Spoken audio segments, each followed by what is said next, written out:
Let's maybe start with a bit of a general lay of the land around the crypto market. What's going on in the crypto market? And I maybe ask you, of course, to put that a little bit into perspective in how those markets have evolved. But I'm also thinking about what happened with the Terra stablecoin, and then when you look at Terra, it also makes me immediately think about, and what does it mean for the more classic ones like the Bitcoins and the Ethers? And we had some interesting signals in the last 24 hours around Bitcoin, which is maybe worthwhile to talk about also. But let's start with your overall, 10,000 mile views. What's happening with the crypto market? Absolutely. Well, first of all, Josh, thanks for having me. I always appreciate coming in and getting to share some market insights and what's going on with us at CoinSmart Financial Inc. But as you're saying, it's a very interesting time right now in the market. Since we went public November 2nd of 2021, so only 6-7 months ago now, seem to be at the absolute, not the worst time, but not a great time to have done that, because directly after, it seemed the world had this little flip on itself and went to totally risk off. And in that time, we've seen in the traditional financial markets, they've come down anywhere from 10 to 40%, depending on what you're looking on, especially the tech sector getting hit pretty hard. But us being in crypto and being a tech company too, you're getting that double whammy. And what happens, we thought that coming out of the new year, we'd see this more risk on and people get back to it. But then we got hit with the war in Ukraine, which is a really unfortunate event that we seem to still be going on, which seems crazy in my mind, but I'm not going to get into that too much. Political stuff, but I love to see that come to an end where amicably, where everybody's happy, we can live in this world together as human beings, which I think would be a great thing for everybody. But that war, and then what seems to be, almost reverse of what needs to be happening, governments increasing their interest rates to try and quail some of the inflation. I don't see any of it working. That's what, and I'm not an economist per se, but the price of everything's going up. Housing in Canada are getting more expensive being in the US, even for the current home that you're in right now. And the markets are all down. So where do we stand? We see some really not great news coming out of every industry right now. And I won't go on forever here, but companies doing layoffs, companies not only doing layoffs, but revoking, offers they put out for people who are supposed to start within the next 10 to 30 days at the company and left another job to do so. And it's happening in every sector right now. So I really think the most important thing for companies like ours and individuals out there is, maintain and preserve your dry powder, what's on your balance sheet. And as we see what goes on in the market on a move forward basis, these are the times when the people who are smart with their money are going to be able to buy into things a lot cheaper than they were previously, and hopefully see some really good upside in the medium to long term. But we're going to have the short term situation. Everyone's using the R word, recession. I don't know if I'm going to go there and say that per se today, but it's very likely it could happen. So how can we be prepared for that? And us at CoinSmart, we think about that all the time. And to be frank with you, we fared much better than our competitors in the market out there today. And it's not all about us today, and it's talking generally, but just to give you some examples, we had a 15% increase in Q1 this year over the previous same quarter last year. That's pretty incredible during this time when we had a huge growth year. We 4x the company last year alone. And we see that continue to happen in the months past the first quarter. Our user base continues to grow, but everything's growing at a slower pace than anticipated. So really what we're doing, and I think a lot of people out there, is adjusting our budgets, our plans, our forecasts to ensure that we're achieving, for us specifically, as close to break even or profitability as we can, as we've been that way since 2019 at the company. And we look forward to continue doing that on a move forward basis. So, I don't want to talk forever here, but I know you mentioned Terra. I think I'll speak to that for a couple of moments here, because I think it's really important for the market to understand. This was a big problem, and people, we've had lots of things go bad in the crypto space over a long period of time, which have put black eyes on the space. But this took out billions and billions and billions of hard-earned money from people out of the market overnight. And there's no one really, got out of this unscathed as you played in the industry. And really what happened is we've learned that algorithmic stable coins, which is not the same as USDT or USDC, Circle or Tether. Those are pegged to a dollar with hard assets behind them of various sorts, and that's for another day. But the trilemma effect that we need in a stable coin doesn't exist in algorithmic coins. And that really, really affect what's going on right now. The whole ecosystem collapsed. And everyone says all news is good news. Well, there was no good news that came out of this. And I think the response to what's happened not only took down all these other altcoins dramatically during this period of time, but what was interesting is that Bitcoin and Ethereum stayed pretty stable. Yes, they did get hit a little bit, but they didn't get affected nearly as much because they are truly the king and queen coins of the space right now. They have long-term utility and value, and we see a lot of people taking their money out of those other more risky, getting back into that risk off territory to the less risky within the crypto category coins like Solana, which has had some of its own issues, Ethereum and Bitcoin at the same time. So really sad to see what happened there. Total breakdown. Now we really need to understand what we're looking at. There's new Tron just came out with their own version of a algorithmic stable coin, which everyone's very weary of. So we'll see where the market plays out and where it goes from there. But I just talked for a long time. I'll let you jump back in there. Sorry, Joss.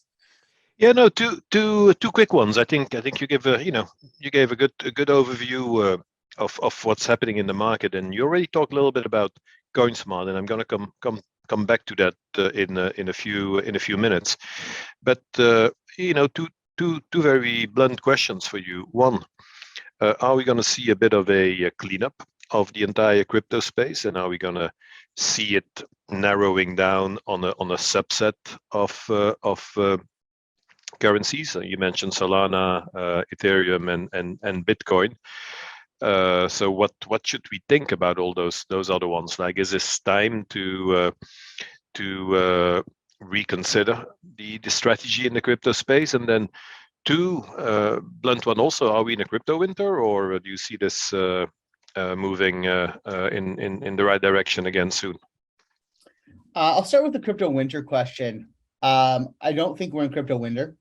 We have seen, across the industry, 40% or greater decrease in volume. But I think what's important to understand is that's retail that's coming out of this because they're scared and they're nervous and they have a lot of other expenses right now. What we're seeing that's holding up the market and a lot different than we had in the past, specifically the 2017, 2018, is more of the institutional high net worth family office money that's in the space that's helping to drive it, and really important innovations and technology that's also going down that road. And that kind of plays into your first question is, are we going to see a cleanup of the space? I think naturally that is what this is going to help a little bit, people to better understand the products. If something seems a little too good to be true, it may be too good to be true. But I think we're sort of still in this very discovery phase in crypto because it's all new to everybody still. We may have just come out of the first inning and we're in the first half of the second inning now, and I think we are there. But we still haven't seen this, the S curve of adoption. I mentioned this before. I think we talked last time. We haven't seen it really peak and go hyperbolic. Everyone thinks it has been there. It hasn't. When you go from 0% of the world to 3.5% of the world, that looks really big. We're still at 3.5. How do we get to 10, 20, 50%? That's when crypto is ubiquitous to payments, to money, to fiat, to everything. And we're still a really long way away. So are we going to go through some of these headaches? Or are we going to go through some of this discovery period? Absolutely. I think that's the whole point of when you're getting into a new asset class, you really need to make sure that you're only playing with what you're willing to lose. It's the same thing as going to a casino sometimes. I don't want to bring the stock market, but also in penny stocks look pretty similar in those realm. And be the smart investor and ensure that you're hedging or leveraging your dollars across many different assets, so you're not all just tied up in one that could have a problem at some point. I think that's just a good thing to think about in any financial market.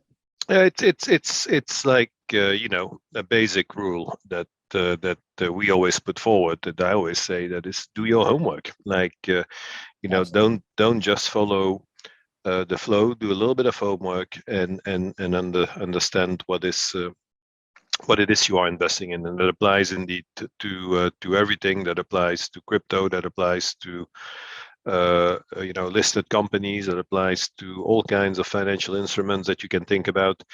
I think it's a little bit tougher just in the casino world because you can think as much as you want. Correct.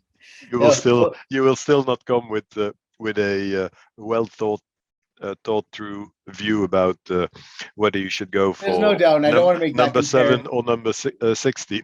Yeah, I don't want to make that comparison. I'm just saying that you have to think about it as it's easy come, easy go in a situation that you haven't done your research, like you're saying, and you're just Yeah, going on some ill information or just taking a pure gamble or guess on things. So really do, they say it in our industry, DYOR, do your own research.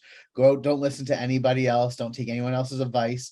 And find out what you feel comfortable with and what it is that speaks to you, and invest wisely while you're doing so. And yeah, that's in every asset class. And like back to the question you had before, is it crypto winter? And I said I don't think it is.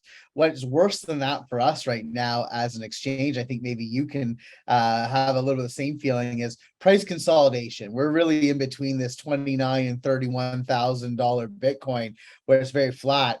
That's probably the worst for a business like ours because there's less trading, because less trading opportunities to, whether you're short-term, long-term leverage, whatever it may be, scalper, there's just not much to be had. So we really love the volatility in any direction. And I think that's key to know about an exchange like ours, is we just want volume, and volume happens when volatility occurs. yeah. I was just going to get there because crypto currencies, crypto assets are going a bit through a rough time, but there's light in the tunnel, as you said.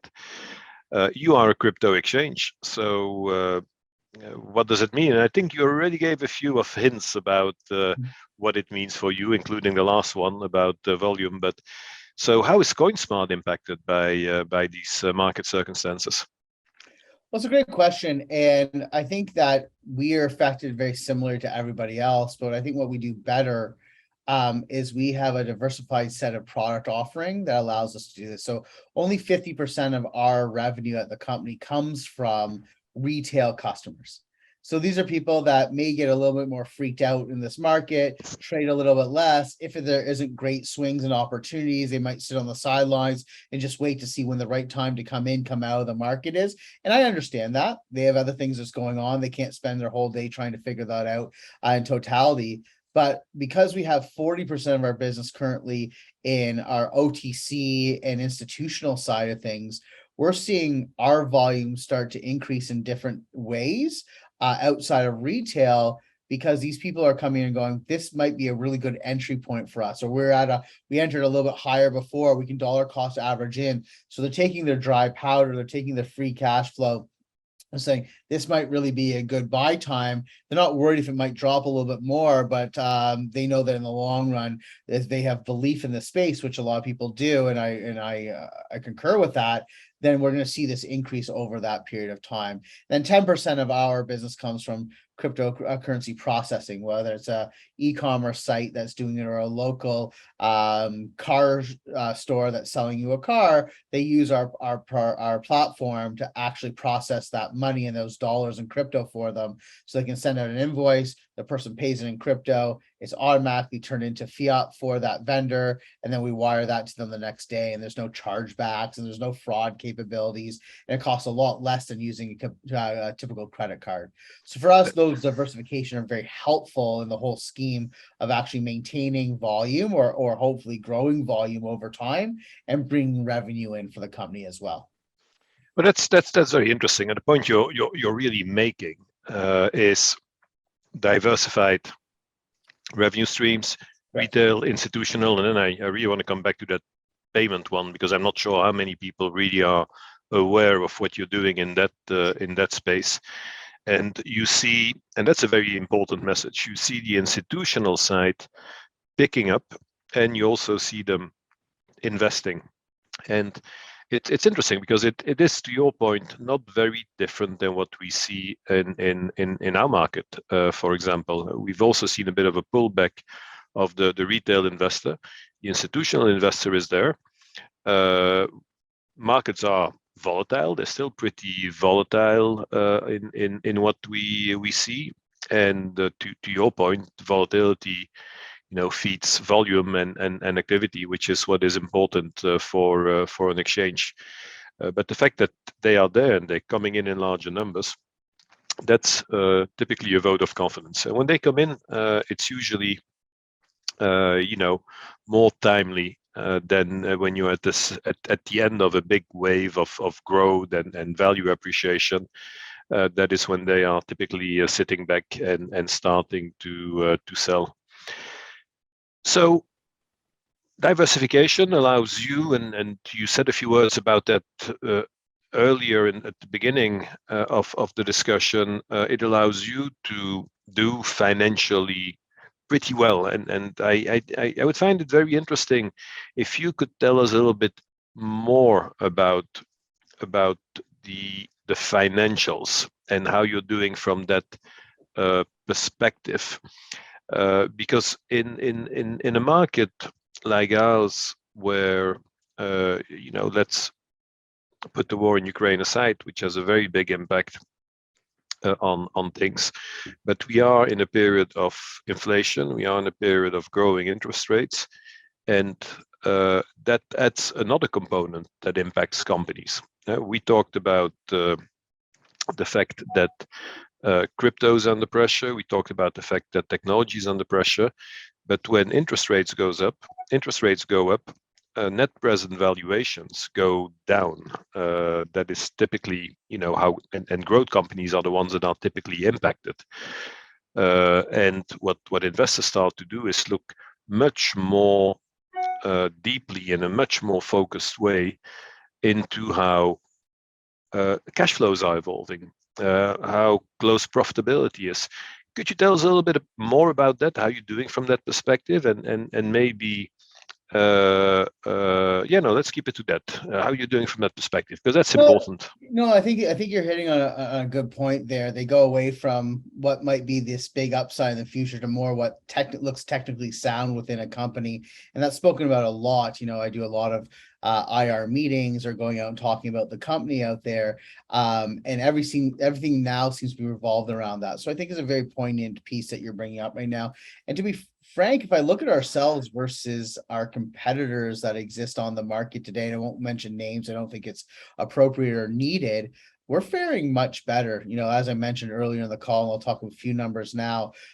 We saw 15% growth in Q1 this year versus Q1 last year. Again, we had a 4x year last year, so it's good to see some increase from that side. While we posted a small loss that came from a lot of prepaid expenses into the rest of the year and catching up on some of the go public and regulatory pieces that we had to in the beginning of this year. So I feel we're in a very good spot. And what we've always aimed to do, and we continue to do, is bring ourselves as close to that break even or profitability mark as possible, because I come at this from the entrepreneurial standpoint, not a hired gun coming into the company who's looking for a larger market cap down the road and nothing else matters. For me, that's obviously important, but building the underlying company with this regulatory piece as our base is what's going to allow us to do that for the long run. So we ended last year with 182,000 customers.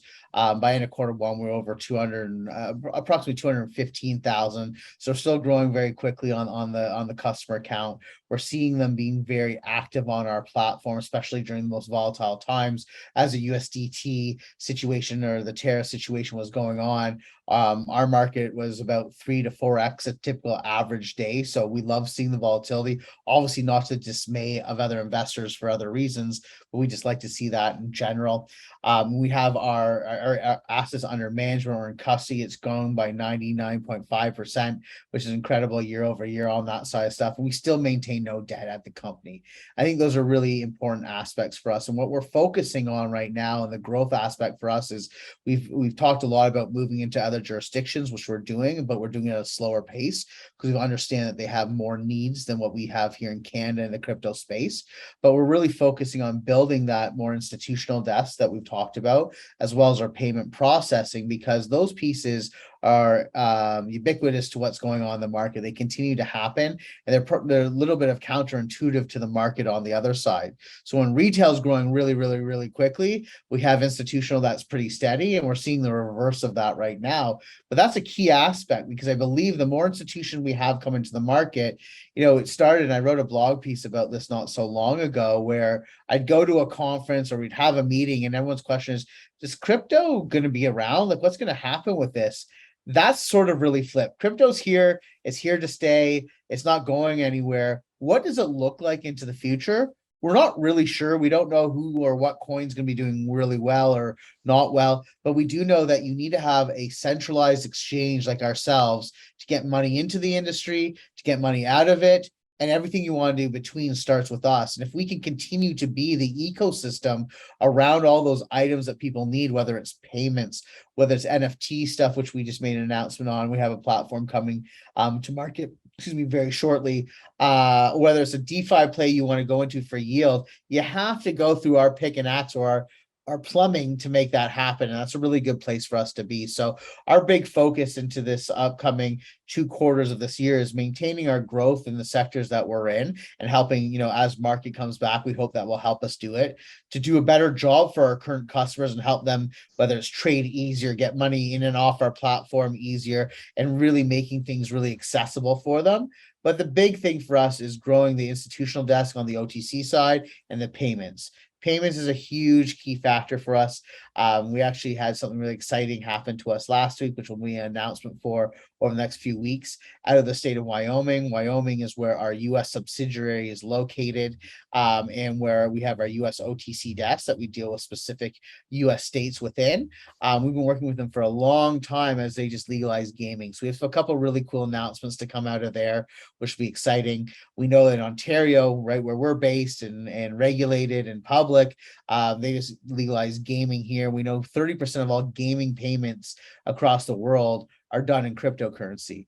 So if they have to use a company that is registered in the location that they're in, we become a very good, well-positioned company to do that. And we've been making some really good inroads there. So very excited for what comes next across that piece. And I think, I've said this number before, I think that alone over the next 18 to 24 months can 10x our business as long as we keep meeting our objectives. And our pipeline continues to grow the rate it is right now, which is pretty incredible. So very exciting stuff across the board there. Oh, you're saying the things that I would love to hear as an investor, and I will have a question on behalf of the investors afterwards, by the way. But you're growing, you're growing the markets you're in. You're growing them aggressively. You are looking at the expansion, but you're doing it in a very cautious way. Cash preservation is important. And your figures are demonstrating that you are doing the right thing, and that is important. That again is part of, when you invest in a company, what you need to look at. How is a company behaving in complex circumstances? And I think you guys are an example of how to approach things. One element I would love to get into a little bit more. It's only 10% of your revenue now, as you mentioned earlier, but the payments business. So you said quite a few things about it. You made a deal with MLSE. Tell us a bit more about that. What is happening over there? How big is that? Because that sounds like you talk about the gaming industry is unlocking everywhere, is using this. Where are you? Why are you so well positioned in that space? What's the story?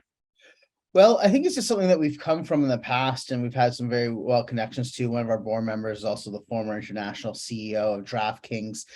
So we're well positioned within it. We know a lot of players in the space, and we've noticed this coming for a long time. So we've been testing it for over a year now. We had a handful of customers last year. We did almost $100 million in processing alone last year, over $700,000 in revenue from that single product. Now we're full-fledged. We just launched about 30 days ago the full SDK and API, where now can be integrated to any platform in any way with developers. So that's really expanding quickly. We brought on a head of partnerships, a gentleman named Andrew, that's just done an incredible job of going out and taking those people who were really active and interested before and converting them come in the door. We were lucky enough to do some testing with MLSE, like you said, with the Gumball 3000 event that just happened here on their NFT platform. So how can we power their payments in crypto for these people who are traditionally getting into the space that don't have the crypto aspects before? So really just being the utility for them. And that's kind of what we're doing in the NFT space as well. Not only our own NFT platform, but because we were able to make this investment and acquire the technology behind this gasless cross chain platform. So I'll break that down for a second. Gasless means on Ethereum, no fees, which is the biggest problem in NFTs on Ethereum, is the fees. You can buy $100 NFT that costs you $300 in fees to actually get. So our platform is gasless and cross-chain. Now we love the utility and the pick and access, whether we're an exchange for retail customers to get in and out, whether the payment space, like I talked about, or our gasless technology. People can go to their favorite NFT platforms out there, do all the incubator stuff that they have going on, but they can come to us to actually mint those NFTs, which is a very expensive thing. If you're doing 1,000 or 10,000 at a time, we do it for a quarter of the fee. Then they can bring it back to the platform where they want to do it. So really being